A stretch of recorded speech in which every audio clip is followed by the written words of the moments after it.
Meron tayong guest, no? Live po dito sa studio ang ating financial guro. Ang pangalan po niya ay si Vince Rapisura. Not a stranger to me. Siya ang president po ng Social Enterprise Development Partnerships Incorporated. Magandang hapon, Vince, and Merry Christmas. Yes, Merry Christmas, Cheeky, ano? At tama ka nga, naramdam na naman natin ng pagtanda kasi New Year parating na, Yes. no? Oo. Balita ko nga yung iba dyan, 25 years na straight out of college. Yung iba, hindi si Vince. Mga kapatid, eto, tanungin na po natin si Vince, 4:05 po ng hapon. Ayoko pong masayang yung ating oras, no?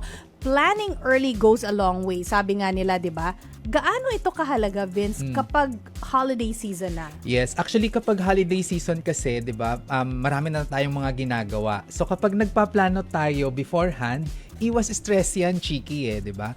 At may mga studies na nagpapakita na kapag ikaw ay stressed, ay mas napapabili ka ng marami.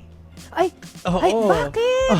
Anong psychology behind this? Napaka-interesting. Oo. Kasi ang sabi nila, kapag stressed ka, ayaw mo nang mag-isip. So kung ano na yung nandyan, gagrab mo na, kunwari, may pamimilian ka pa dapat, ganyan, hindi mo na pinag-iisipan masyado. Grab ka na lang ng grab ng mga kailangan mong bilhin. It makes sense kasi nagmamadali ka na no? Yes. Para iisipin mo pa ba, ano bang gusto niyang kulay? Ito ba? Ito? Ano bang gusto niya? Kunin mo na yung dalawa. Oo, or worse, kunin mo yung dalawa. Yeah. So yun yung nakita natin. So para maiwasan yung stress and overspending, maganda na magpaplano tayo, no? At kapag nagpaplano din tayo, we should allot time para makapag-research kung ano yung mga mas murang alternatibo o kaya mga mas murang pwede nating gamitin sa mga pambibili natin. Are there, kasi kakasabi lang ni Vince, mga kapatid, no, na merong mga murang alternatibo, syempre, are there any items that come in mind? Of course, in the context of itong ang holiday season, na mas mura online, or mas i-advise mo sila bilhin online, or mas i-advise mo sila na bibilhin like going to a physical store, brick and mortar talaga. Right, oo. Actually, kasama na yan dun sa research, no? Ako, ang ginagawa ko talaga is, bago ako lalabas, pupunta sa physical stores, check ko muna online kung ano yung mga presyo. Para pagdating ko doon sa bibilhan, no, ay makakompare ko kung ano yung mas mura. Oo. Usually kasi, kapag online, mas mura siya, pero kung multiple stores online naman yung pagbibilhan mo, ang dami ring delivery fees nun eh. Iba-ibang delivery fees yun. So, kailangan mo talaga siyang mas pagplanuhan. And then, actually, kung titignan mo rin naman to lahat, Cheeky, no? Kung napagplanuhan mo siya, ay hindi ka mapapa-overspend eh. No? Kasi susundin mo yung listahan mo. Ganyan, no? Pero kung hindi ka nakapag-prepare, wala kang listahan, mas mapapagastos ka. Kasi, kunwari ngayon, sabi nga natin, no, mamaya ay Noche Buena na. Yes. Ngayon ka palang mag-iisip ng Noche Buena mo. Naku, patay ka na, di ba? Oo.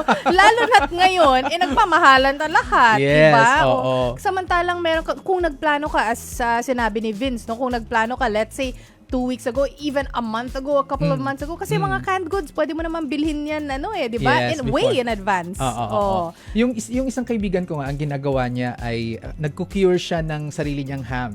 So beforehand, yun yung ginagawa niya. Tapos I think mga 90 days niyang kinocure. Tapos yun yung personalized gift niya. Ay, ang galing! Diba? Mas mura, malamang. Oo. Ako din, gift ko sa mga co-faculty ko sa Ateneo ay mga suha na galing sa farm ng tinutulungan namin sa Mindanao. Kung bibilhin mo siya sa airport ng Davao, mga nasa 500 pesos per kilo. Oo. Doon, 60 pesos lang. Ay, grabe yung 60 pesos. Grabe yung 60 pesos. Farm gate price. So, nakatulong pa ako sa kanya. Totoo yan. Sinabi na nga ni Vince, yun, farm gate price. Local yung source, no, ni Vince. Doon nga sa Mindanao, sa Davao, mga kapatid, no. Madalas, branded yung mga pinamimili nating ingredients. Diba? Usually, pupunta tayo ng supermarket. Usually branded, di ba? In fact, yung iba hinahanap pa nga particular brand, di ba? Mas okay ba if unbranded or local brands? Of course, this is a case-to-case basis. Yes. But your thoughts on this lang. Oo. So sa akin depende sa produkto, no. So para sa akin kung ito mga commodities na pangluto, for example, asukal, mantika, asin, hindi ko naman kailangan ng branded dyan. True.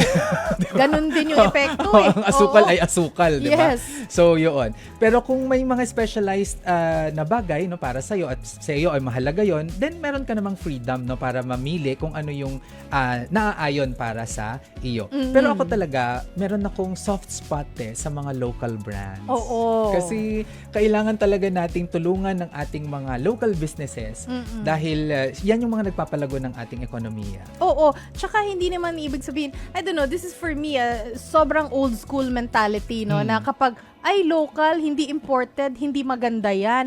It's not necessarily true, Yes. di ba? Oo. More often than not, is it not necessarily true? Well, case-to-case basis Oh, talaga siya. case-to-case, No? yeah. Oo. Pero with the amount that you're paying, yung sa perang ibinabayad mo, I think you get naman the value, no? Kung ano yung karapat-dapat na value. Sa bagay. Oo. Pero yung isang, ako naalala ko lang yung sister ko, no? Kasi branded nga. Siya naman sa mga damit. Ang lagi niyang sinasabi sa akin na, kala ng iba, grabe ako branded magsuot, ano? Pero bumibili siya sa ukay-ukay ng branded. Pero branded pa rin. Oo. Branded. Pero syempre, second hand na. Oo, Ganon. oo. So yun, sa mga sa Amerika kasi usong-uso yan, yung mga thrift stores, mga $1 store, ganyan-ganyan. So, yun. O yun, speaking of thrift stores, mga kapatid, kung kakatune in nyo lang po, no, kausap po natin ang financial guro. Hindi po yan wrong way of saying, ha. Talagang financial guro po siya, si Vince Rapisura. 4:11 po ng hapon. Yung mga sale, no, at discount, Vince, talaga nga bang nakakatipid tayo dyan? Nakakatipid tayo kung talagang pinagplanuhan mo siya. Kasi for example, no, mga toothpaste, for example, Okay. naka-sale siya Yes. at hindi naman pa ma-expire or something. So pwede mo yang kunin at bilhin tapos nasa stock kasi at magagamit mo pa 'di ba? Pero kung ikaw ay bibili ng sale para lang makamura, feeling mo nakamura ka, hindi mo naman kailangan. Actually, napamahal ka dun kasi Ayun. bumili ka ng bagay na hindi mo kailangan. It's really well, it works yung marketing na yan. Oo. Basta may discount. Pag sinabi kasing discount, uy, makamura ako. Oo. Hindi mo naman kailangan, pero Yeah. binili mo. Oo. Tama nga naman. Napagastos ka tuloy, mga kapatid. Whereas, kung hindi naman yan naka-discount, tas feeling mo, kung hindi mo nakita yung discount na word discount or 50% off, 20% off, Yeah. kung hindi mo nakita yan, hindi mo naman bibilhin yan eh. Kasi, Right. kasi hindi mo kailangan. Pero dahil nakita mo yan, ayan, bibili ka na kasi feeling mo, Oo. ay, makakamura ako, baka mamaya. Or later on, in the near future, ay, magagamit ko to. At Diba? saka, iniengganyo talaga tayo sa marketing na yan. Kasi, pansinin mo kapag sale, mas maraming decorations. Di ba? Para maengganyo ka talagang pumasok. Pero, pag mga sale yung mga tinitignan talaga natin, ay iiwasan natin na bibili tayo on impulse. No? Yung biglaan. Talagang dapat ay pagpaplanuhan natin Planado siya. talaga no? Tapos, isa pang tip. Kapag, ako naman, kapag nag-grocery, yes. ang unang-una mong puntahan ay yung discounted aisle. Meron silang ganun yung mga Oo, naka-display na parang isa siyang estante na nandun lahat ng mga discounted. Totoo. Even with clothes, may ganon. O, lahat po ito, naka-sale po. Oo. Diyan ka muna, tignan mo kung meron dyan yung mga kailangan mo, hugutin mo na, and then saka ka umikot. Ay, may ganun pala, no? Pagpasok, yung sinasabi ni Vince kanina, mga kapatid, it's very important to plan way ahead. Pero, meron din palang planning na pagpasok mo pa lang sa, sa tindahan, may planning ka na. So, groceries, ang sinasabi ni, sige, go ahead. Kaya yung sa marketing pa, kaya yung usually yung mga bigas, yung mga asukal, nandun siya sa mga pinakamalayong lugar ng grocery. Kasi ang gusto ng grocery store, umikot-ikot ka. Oo. Para matempt ka, na bumili. Kasi siguradong bibili ka ng bigas, siguradong bibili ka ng, ganyan, no? Basics yun mga kapatid. So yun, inaaral nila tayo, kaya dapat, handa din tayo na, hindi, tinetempt ako ng mga to. Oo. It's just like yung pag nakikita nyo, $2.99. Kasi ang pag-register sa'yo, 200 plus. Yeah. Actually, it's 300 pesos. Yes, oo. Mas 300 pesos siya compared to 200 plus. Oo. So, pero ang isa din na nabasa ko diyan kasi yan yung yan yung lagi kong naririnig and it's true. Pero ang isa din palang practical yan para sa mga small business owners ito Kasi, di ba, kailangan magsukli. Pag 299, Yes. kailangan magsukli. Ganyan. Kapag buo kasi, hindi na yan nasusuklian. Oo. Usually daw, sa mga small businesses, noong, siguro mga early 2000 to, noong 90s, yung mga tindera, kapag buo, binubulsa na. So, iwas din siya. Iwas kupit, kumbaga. Kaya 299, 289, para mapilitan na magsukli. Ganun pala. So, Oo. meron pala sa business side. Well, yeah, it's all in the business side. Pero I thought marketing lang It's siya. also marketing. Also marketing. Yes. Pero may practical din pala. Oo. Na o minsan, again, this is for the business. Kasi pag sinabi mo, 299, bibigyan ka ng 300. Sige, keep the change na lang. Di ba? O di nakapiso ka na. Kung ilang piso yan, di ba? O di ba? Kung na 1,000 yung yung bumili sa'yo, o di ba? Right. 1,000 ka na. O mga kapatid, eto, napag-usapan natin yung mga sale at discount.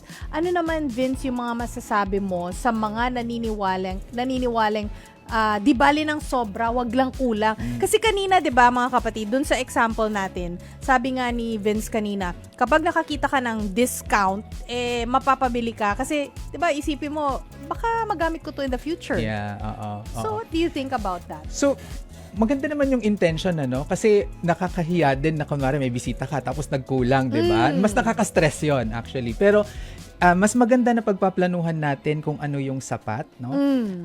Kasi para sa akin ang pagiging mayaman or feeling na mayaman ay yung pagkakaroon ng sapat, hindi sobra-sobra. Oo. So, yun, no? At natutunan ko sa sa aking partner na dapat talaga hindi tayo nagsasayang ng mga pagkain, lalong-lalo na ganyan, Kaya pag titignan natin yung naghahanda tayo ng sobra, lalo na pag pagkain madaling masira yan, 'di ba? So parang yung pera mo, imagine mo pag nagtatapon ka ng pagkain, i-picture mo na pera 'yon. Yes. 'Di ba? na itinatapon mo. So, 'yun. So para sa akin, maganda na pagplanuhan mo talaga para hindi ka mapasobra ng pagbili. Paano naman, speaking of plano, kasi ilang beses na rin namin na interview si Vince dito sa ating network, di ba? At ang sinasabi lagi ni Vince, merong mga, dun sa kita mo, meron kang percentage, di ba? Ilalagay sa savings, meron kang percentage na sa mga pangangailangan mo, may percentage for investment, ganyan. Paano nga ba ulit, Vince, yung percentage breakdowns na yun? And what if, so unang-una yung percentage breakdowns, yung breakdown pala. Tapos, pangalawa, paano pag kukunti lang naman yung sweldo mo, kaya ko pa ba yung hati-hatiin ng ganyan? Oo, no? Di ba? Actually, ang pinaka-rule dyan is save and invest as much as you can. So, hanggang kaya mong mag-ipon, gawin mo siya, no? Pero para meron tayong madaling guidelines, so ang una sa budgeting natin is 5% of our income para yan dapat sa insurance. Yes. Okay?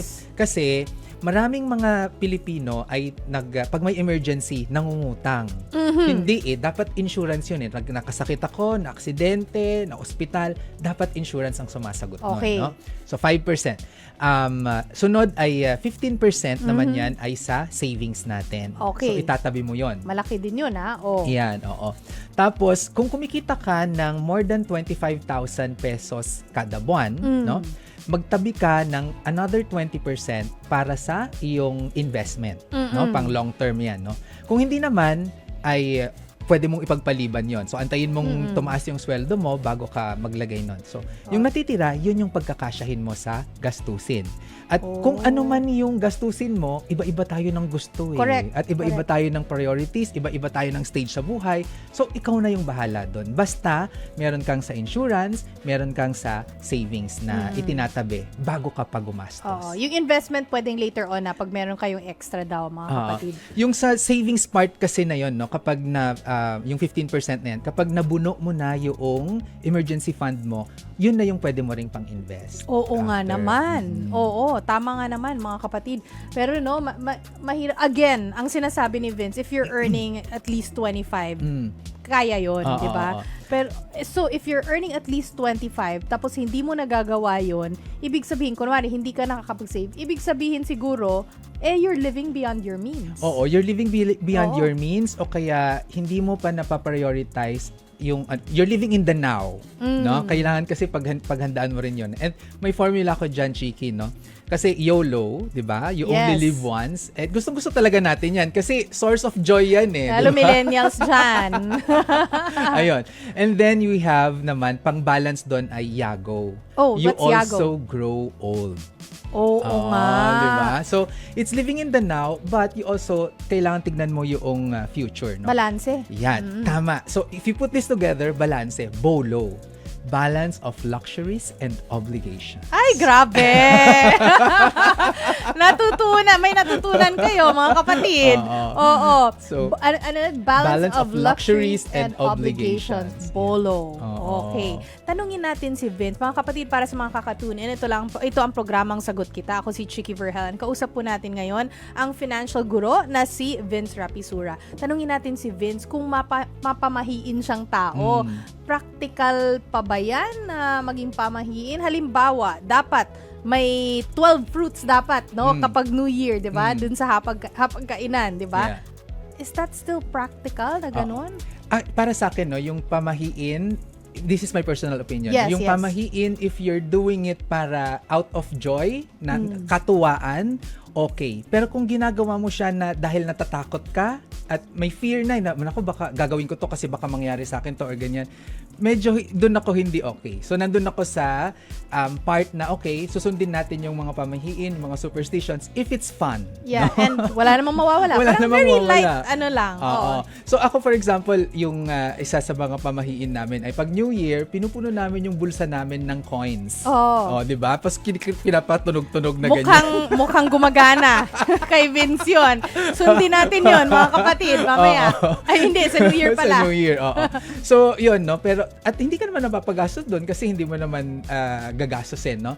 And then, yung sabi mo kanina na 12 prutas, Yes. kailangan ba? Kung meron tayong extra at kaya natin, why not, no? Pero, kung tayo ay susundin lang natin yon dahil nga may takot tayo na baka may masamang mangyari kung hindi natin gagawin o hindi prosperous yung darating na taon kung hindi natin gagawin, ay para sa akin hindi siya magandang mindset, no? Yeah. So, yun, baka pwedeng gumawa ka ng alternative like instead na 12 different kinds of fruits, baka 12 pieces of the same kind of fruit. Oh, yes. Oh, kasi iba-ibang prutas, syempre, iba-ibang presyo. Oo. So, But- or humanap ka ng lokal na prutas, no? Na in season, 'yan yung mga mura usually. Oo. Or 12 grapes, 12 pieces of Mabilis yun. Tabos na agad. Oo. Oo. Actually, in some Latin American countries, yun sila, New Year, pupunuin mo dapat kakain ka ng 12 na pieces ng grapes. Ng grapes? Oo, tapos pupunuin mo yung bunganga mo.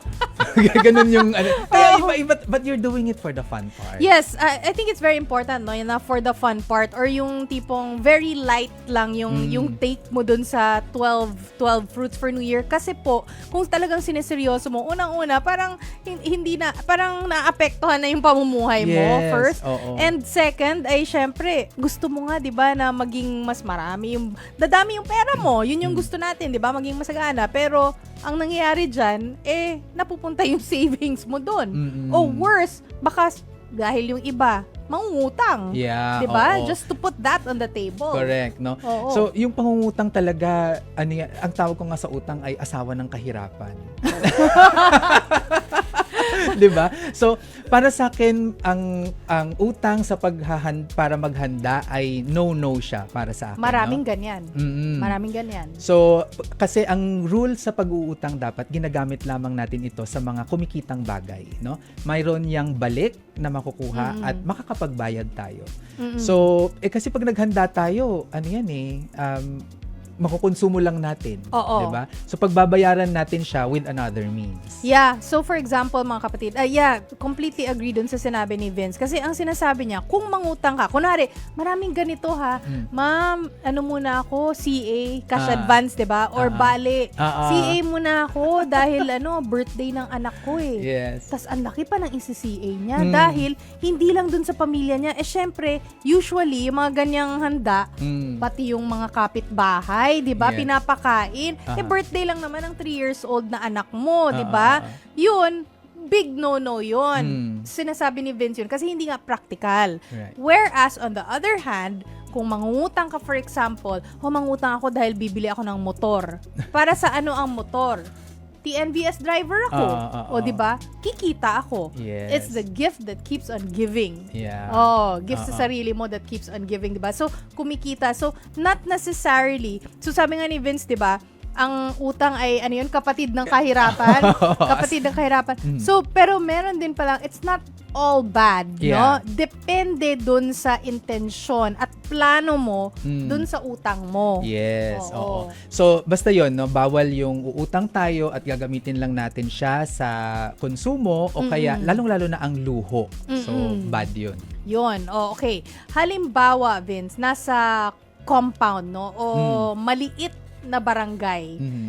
Would you suggest na community celebration na lang? Yeah. Practical ba ito na ganito na lang ang gagawin? Depende kung gaano kayo ka-close, no? Oo. So, pero may mga communities kasi, lalo na pag sa probinsya applicable siya sa mga areas, lalo na tatrabahuhan namin. So, nag-aambag-ambagan na lang.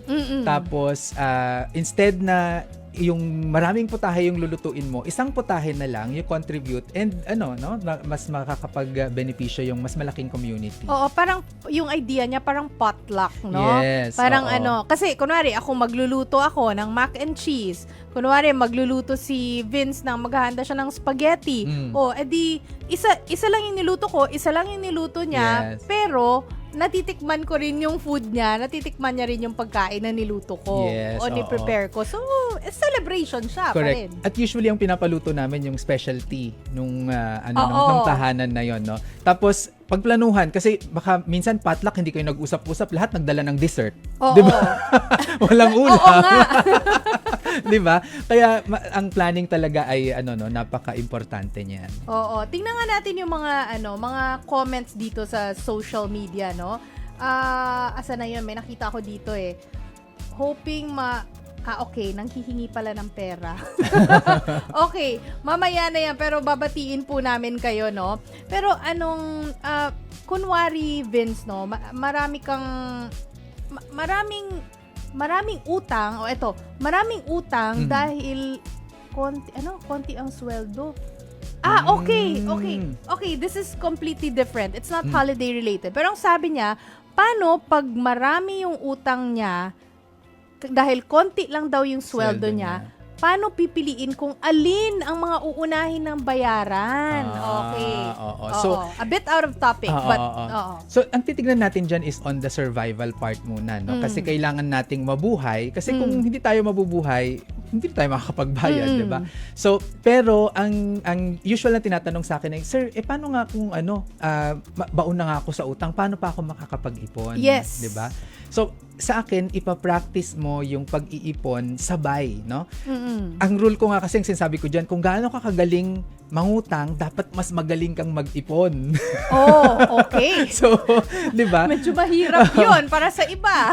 So, unti-untihin mo siya pagsasabayin mo siya. Hindi po pwedeng lahat ng kinikita mo ay pambayad sa utang lang, no? Kasi marami akong mga kakilala na nawawalan ng pag-asa sa buhay at the worst, or kaya hindi ginaganahang pumasok sa trabaho dahil nga nagbabayad na lang sa utang yung ginagawa. So parang nagtatrabaho sila para magbayad ng utang. Oo nga, no? Nakakadismaya.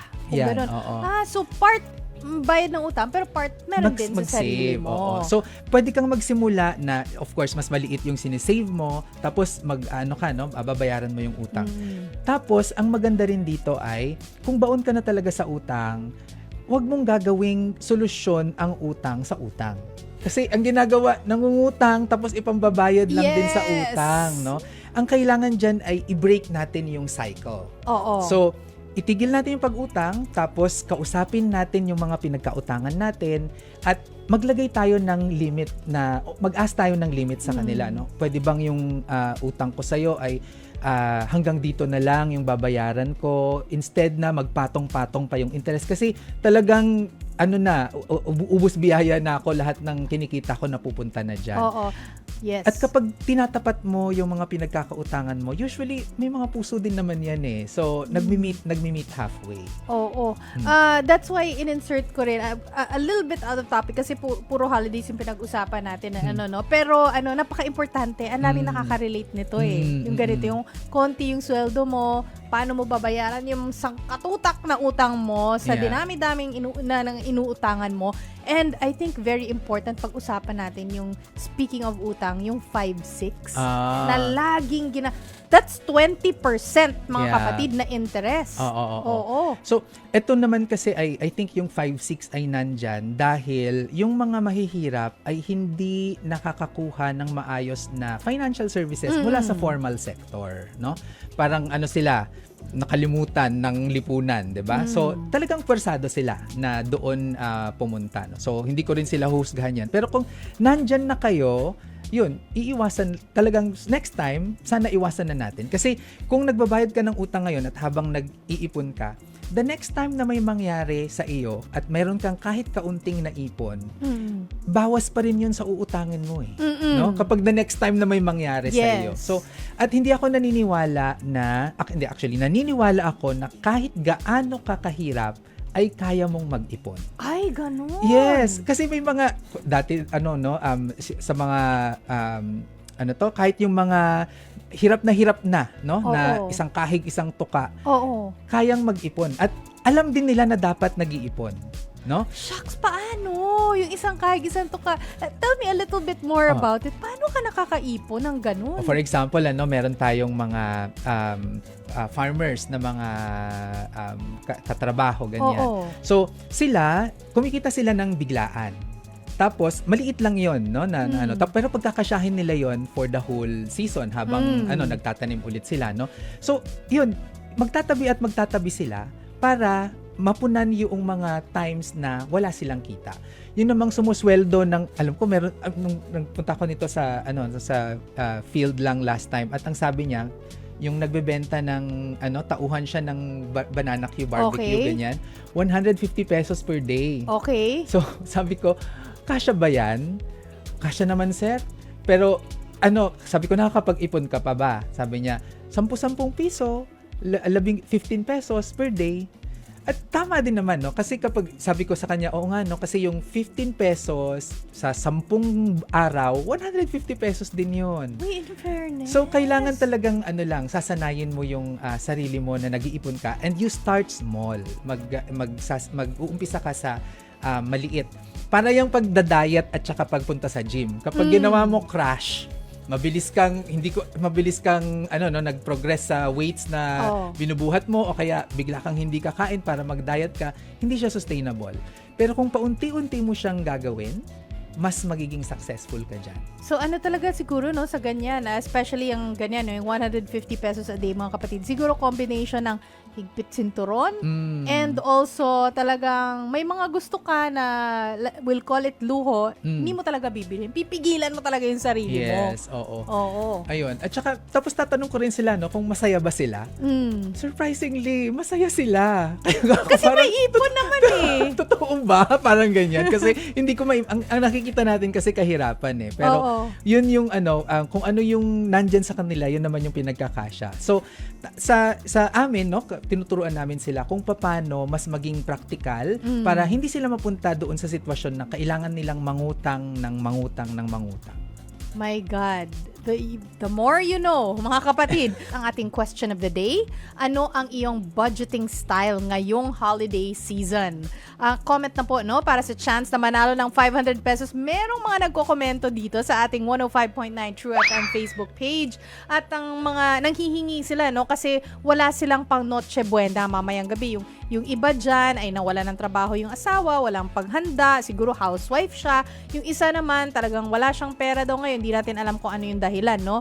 Pero, ayan, kung sasagutin nyo po ang tanong, ating question of the day, pag-isipan nyo po ng mabuti, baka magkaroon pa kayo ng 500 pesos, di ba?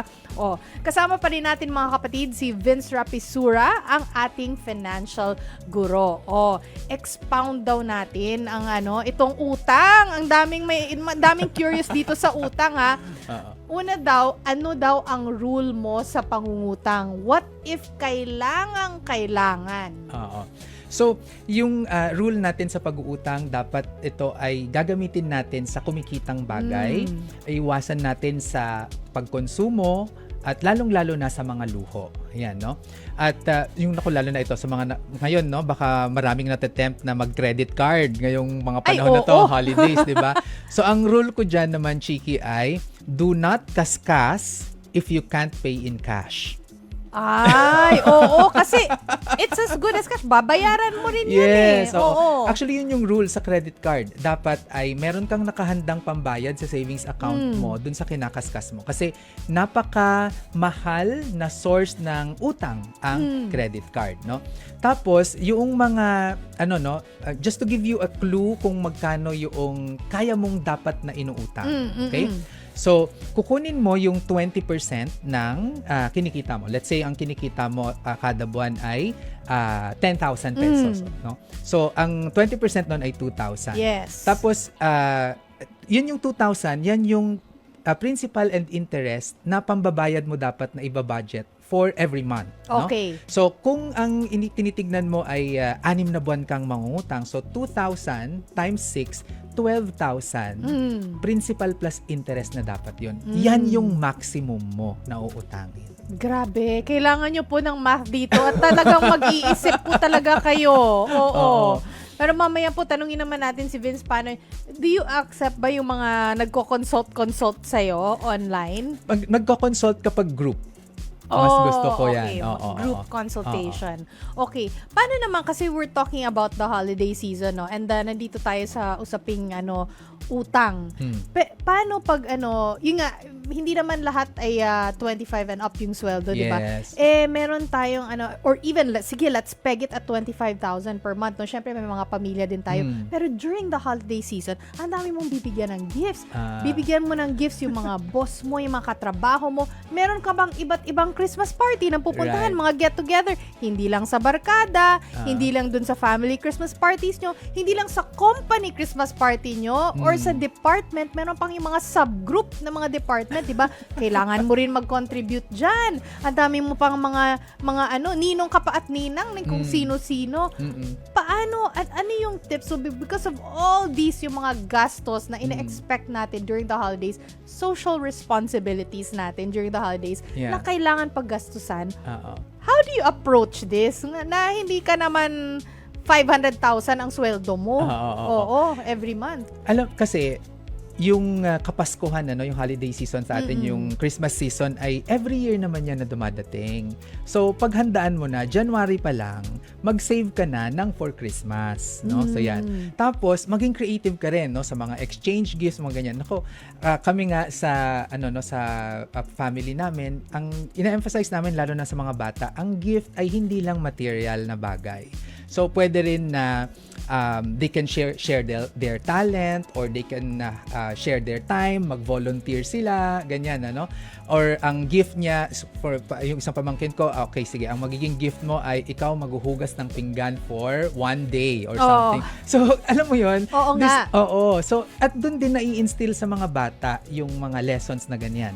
Ako, ang ginigift ko sa mga kapatid ko ay akong magiging yayo sa mga bata for 1 day, mag-date kayong mag-asawa for today. Ganyan, di ba? So, I think mas ma-appreciate pa nila yon. That's true. Actually, yung sa akin naman, kapag kasi very big family, no, yung sa side nung husband ko, and maliban sa magastos po talaga kung bibigyan mo at pag-isipan mo bawat tao, maliban po dyan, wala po akong oras dyan. Kasi ang dami po talaga nila sa pamilya-asawa ko. So, tuwing meron silang, 2 times na, 2 years na in a row, na tuwing meron silang Christmas get-together, kumukuha na lang ako ng photographer. Yun na yung gift ko para sa kanilang lahat. Because that's, precious memories, na talagang immortalized dun sa mga photos, di ba? Mas mura yun. Gift sa kanilang lahat. And tuwang-tuwa silang lahat because everybody likes a good photo during the holiday get-together, di ba? So parang may photo shoot. So magkano lang yan? Para sa kanilang lahat, di ba? Tapos hindi pa ako nagpunta ng mall at namili kung ano-anong mga gifts na sangkatutak. At timely, lalong-lalo sa mga kabataan ngayon, di ba? Pang Instagram nila yan. Yes! Ganun. Kasi meron yung digital. Well, usually digital naman yan eh. Although pwede mo namang paprint, no? Pero yes, correct. Pang Instagram, ang ganda pa, HD. Yes, Diba? oo. Oh, paano naman, Vince, yung mga may anak na may mga bigating ninong at ninang tulad mo? Anong magandang gawin sa sa aginaldo? Ayun, no? So pag sa mga aginaldo sa mga bata, ako usually ang hindi ako mag-gift na tao. Okay? At actually ako din, hindi ko nilook forward na mabigyan ako ng gift. I feel awkward, parang ganon. So, yung sa mga pamangkin ko, ganyan, sa mga inaanak ko, usually ang sinasabi ko sa kanila, we can go out for lunch or isama mo yung mga kaibigan mo. Ay, maganda. Ganyan. Saya niyan. Diba? Oo. At mas maano sila. Tapos minsan sila parang titingin sa akin, sasama ka talaga? Kami yun di ba? Oo. Hindi, but I'll give you your space, di ba? Oo. Actually, mas maganda nga yan. Kasi, pero nandun ka naman part of the, Yes. part of the get-together din. At a certain point. And then, wala ka na after some time. Yes. Mas maganda yun. Kasi kung gift, parang, pinahatid mo lang, kunwari, pinahatid mo sa driver mo, may gift ka na. You didn't even spend time dun sa ninong at ninang mo. Whereas, kung ganyan, nagkita talaga kayo, nag-usap kayo, quality time, kumbaga. Yeah, Nakita pa yung friends mo. Diba? Maganda. Maganda rin mga do-it-yourself na gifts, sabi ko nga, yung mga kaibigan kong mayayaman ay mahirap regaluhan, 'di ba? Mahirap 'yan. Yung mga mayayaman, ang hirap niyan. Tapos tapos tinitingnan ko ano mga nireregalo nila sa akin. At usually it's really the simple things, na alam mong pinaghandaan nila or ginawa talaga nila on their own. So ganyan. Yung mga kaibigan ko, they gift me like with mga gourmet tuyo. Yes. Diba? It always works. Mga ganyan. So ako naman, yun, yung mga local produce doon sa probinsya na sinusuportahan natin, I bring it to Manila at yun yung binibigay ko sa kanila. And then I tell them the story behind those fruits. Alam mo, you're not the first person na nagsabi niyan. Yung mga mahihirap nga, bigyan ng gift. Yung mga mayayaman na sinasabi ni Viz, sobrang yaman, yun yung mga na-appreciate nila. Yung mga galing probinsya. Yun nga, yung sinasabi niya, ganyan. exactly that. Local products, tapos kung ano yung kwento behind those products. Right, oo. At saka, mga nagbe-bake sila, ng mga goodies, ganyan. So, yun lang, simple. So, ngayon, hindi na ako pressured. Pero kapag, gift na agi-aginaldo, umiiwas talaga ako sa material things. Kasi I think nagsisend siya ng wrong message, for me, in my opinion, and sagana na sila sa iba, sa ganyan. Right, oo. So, maiba naman tayo. Totoo nga naman. Good idea. Ano naman, Vince, kasi napag-usapan natin yung investment kanina. Ipapasok na ang 2025.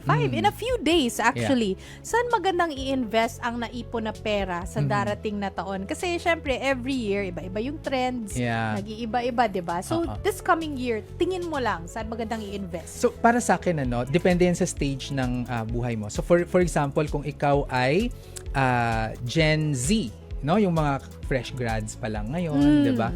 Para sa akin, mas magandang yung naipon mo, i-invest mo to enrich your education and knowledge, Kasi pag mas dumadami yung education and knowledge mo, mas marami kang chance na paggamitan yan at kikita ka, mas makakapag-ipon ka, So investing in yourself is very, very important. Tapos yung namang mga, ano bang sunod sa Gen Z? Millennials, Sa mga millennials, ito yung mga... Mas matanda yung millennials sa Gen Z.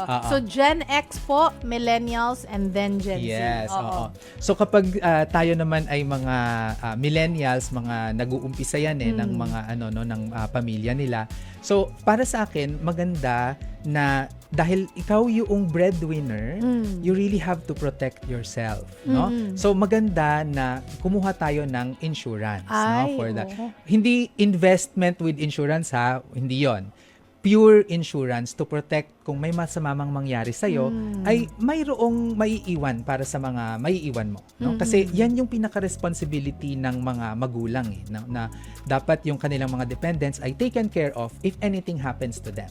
Okay? Oo nga, So, yun. Tapos kapag tayo naman ay Gen X, tayo yan. Gen X, ito, ang tawag ko dito sa totoo lang, Chiki, ay sandwich generation. Ngayon no? Oo. Ang sandwich generation ay nag-aalaga tayo ng parents natin, tapos meron pa tayong mga anak. Correct. Di ba? Oo. So yun. So saan naman maganda ang i-invest yung pera natin? So we opt for something that will ma-assure yung ating retirement, no, pagdating diyan.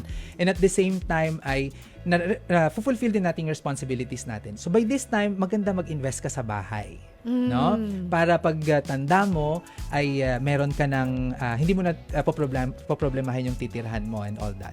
Tapos pag ikaw ay boomer, so retired age ka na, no? Oo. Para sa akin ang safest ay Pag-ibig MP2. Oh, what is Pag-ibig MP2? Oo. So yung Pag-ibig MP2, this is the savings program of the government, no? At ito ay sa 500 pesos lang makakapagsimula ka na, mataas yung dividend at tax-free. O, di ba? So, Google nyo yan, mga kapatid, pag-aralan nyo yan. Actually, applicable siya sa lahat ng generation. So pwedeng yan yung gagamitin natin as a tool, no? Balik din ako sa Gen X kanina, no? At saka sa millennials. Maganda rin na dagdagan natin yung ating SSS pension, no? Kasi meron ng My SSS pension booster ngayon, no? So we have the regular SSS, we have the voluntary pension booster, mandatory pension booster, tapos meron tayong voluntary. Dagdagan natin yung voluntary, mabe-benefit natin yan upon our retirement. Oo, para mas malaki yung makukuha mo. Okay. Vince, silipin na natin ang mga komento ng mga netizens dito. Simulan ko dito kay Mark Mendez. Ang sabi niya, ang mga Pinoy talagang magastos kapag holiday season kahit maghirap na or mahirap na. Paano po kaya mababago ang mindset na ito? Oo nga, no. Ano nga yung sabi sa Batangas, maubos na ang yaman, wag lang ang yabang. May ganyan sila sa Batangas. So, parang, oh my God. Sa mga Ilocano kasi ako. Hindi mo yan maririnig sa mga Ilocano. No? Anyway, so, ang pagbabago para sa akin ay best yan na nangyayari kung uunti-untihin natin, no? Kapag bibiglain din kasi natin ay medyo mahirap din yon, no? So unti-untihin natin siya at gawin natin siyang mas simple, and siguro 5 years down the road makita mo yung pagbabago on that. Oo. Si Laila Santos, sabi niya, Sir Vince, ano pong take mo sa paggamit ng credit card? Any tips po siguro sana sa first time user kasi nagpaplano po akong mag-apply. Oh my God. Very relatable din yung tanong mo. Siguro no, millennial or Gen Z yan, no? So, kung ikaw, actually, ang use ng credit card is ease in payment para mapadali yung pagbabayad. Hindi siya source ng additional pera mo. No? Kasi ang iniisip ng iba ay, nako, may credit card na ako, ikakaskas ko na yan, tapos babayaran ko na lang sa susunod kong sweldo. Hindi. Dapat, may pera ka na sa bank account mo, at kung ano yung laman nung nasa bank account mo, yan din lang dapat yung maximum na ginagastos mo sa credit card. So, every due date, dapat binabayaran mo siya ng buo. Yes. Kung hindi mo nababayaran yan ng buo, mali ang paggamit mo sa credit card. Okay? At yun nga, if you can't pay in cash, do not kaskas. Oy, very good yan, ha? Very good. Gawin nyo yung motto, mga kapatid. O si Jana Reyes, sabi niya, sa panahon ngayon, okay pa bang mag-online business? Parang ang dami na po kasing kalaban. Anong online business po kaya ang pwede na mababa lang ang puhunan? Very good. Sa akin, kailangan kapag naggagawa ka ng business talaga, yung kakaiba sa iyo para lumutang ka, no? So, hindi naman ako super expert sa mga small businesses, pero pag tinuturo namin sa klase, hahanapin mo talaga yung magsa-stand out ka. So kung damit yan, ano yung kakaiba sa damit mo? Kung pagkain yan, ano yung kakaiba sa pagkain mo? Kasi kung magiging pareho ka lang nung iba, magiging one of the many ka lang, yun nga, magkokompetensya lang kayo sa presyo. Totoo. Very good advice. Si dito, Vince, si Lenlen de la Cruz, sabi niya, may mga kaibigan po akong sumasali sa mga paluwagan. Okay po ba yan o hindi? Okay siya kung sigurado kang magbabayad yung mga una nang sumahod. Diba? Kasi ganun yun Usually nagkakaproblema yung mga nauunang sumahod, nahihirapan na magbayad after that. No? Pero para sa akin, magandang kultura yan ng Pilipino, no? Na pwede nating buhayin ulit. No? Kasi yan ay pagtutulungan pa rin. No? Na, in a sense, parang nagsisave ka pa rin dyan. No?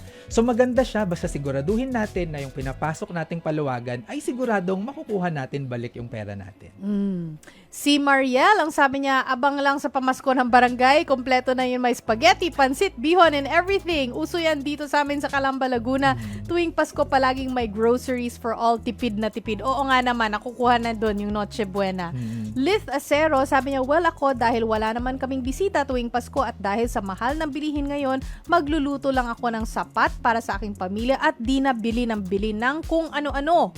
Kung ano man lang ang meron at kung ano lang makakaya, yun lang dapat ihanda. Be wise na lang kasi mahirap pagkatapos ng Pasko. Nga na naman dahil ubos-ubos biyaya na. Oo, Tama. Oo. Si Mart Kui, ang sabi niya, ang budget style ko ay simple lang. Huwag gumasta na hindi naman kinakailangan. Unang tumbok sa prime commodities spending tulad ng bigas, sabon, ulam, toothpaste na pwede namang bilhin na hindi hirap sa bulsa. Oo, mga practical ito. Si Anthony Mercador Papelieras, ang sabi, budgeting strategy. If sa aking pamimili ay may mga coins na sukli, ay ilalagay ko na lang sa alkansya upang kahit paano ay may naiipon na pera. Pero sabi ng BSP, circulate, no? Circulate. Oo, yung mga coins. Kasi mahal din mag-produce ng mga Yes. ganyan, mga kapatid. I forgot kung gaano ka mahal, no, per coin. Pero mahal. So, kaya, i-circulate. Kailangan umikot po sa sa atin. Ilagay sa mobile wallet o kaya i-deposito sa bangko. Mas practical. Tama, oo. Solly Del Rosario, sabi niya, ang budgeting style ko po ngayong holiday season ay maging wise sa paggastos, di kailangan ng magarbong handa, at simple lang kapag sa mga material na bagay. Importanteng gumawa ng listahan at unahing bilhin ang need kaysa sa want. Okay. Antonio Maipa, budgeting strategy, cash envelope system. Gumamit ng cash envelopes para sa bawat category. Kapag ubos na ang cash sa isang envelope, tapos na rin ang budget para sa category na yun. Oy, oo nga. Sabi niya, promise, tried and tested ko ito. Oo nga, no? Kasi kung meron kang cash envelope, let's say, whatever, pang sine nyo, mag-asawa, kung ubos na, edi tama na sa month na yun. Oo nga. Very very practical and very basic. Oo. So yung ibang ginagawa naman, nagbubukas ng, kasi yung mga, lalo na Gen Z at mga millennials, digital native sila eh. So nagbubukas sila ng several accounts sa kanilang mobile wallets. Instead na physical envelopes. Yun. Pwede pala yun, mga kapatid. Pag-aralan nyo po yan. Kasi yung mga bank accounts ngayon doon, pwede mong i-rename eh. So lalagay mo, ito ay pang sine, ito ay pang ganyan. Ayun. Actually, ako hindi ko alam yan. Titingnan ko nga yan sa mobile wallet, mga kapatid. Si Rosalina Dalangin, sabi niya, sa totoo lang po, ang Pasko at Bagong Taon po sa amin mag-iina ay regular na araw lang. Lulutuan ko lang po ng spaghetti na bigay sa amin ni Mayor. Ang sahog ay corned beef, tapos bilhan ng 1/4 na hotdog, tapos magsisimba sa umaga ng December 24 at January 1 para magpasalamat sa Diyos. Simple lang. Delia Cabrera, budgeting style daw niya, start pa lang or middle ng taon, nag-iipon na ako ng mga rekado, especially dalata na panghanda. Ang dami po ng sale throughout the year. Pati mga pangregalo, nag-iipon na at babaluti na lang sa December. Relax ka na lang while nagkukumahog ang karamihan. Okay. Ngayon, sa puntong ito, 4:59 na po ng hapon, we want to say maraming salamat at happy holidays, Vince Rapisura, ang atin pong financial guro. Merry Christmas din sa'yo, Chiki, and to your family. Anything else you wanna say to them?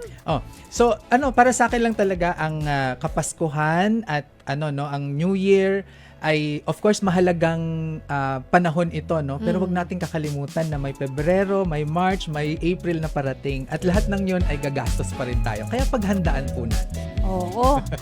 Love month kasi yung Pebrero, tapos may summer na naman. Okay, maraming salamat again, Vince Rapisura. Happy holidays and may you have a more prosperous 2025.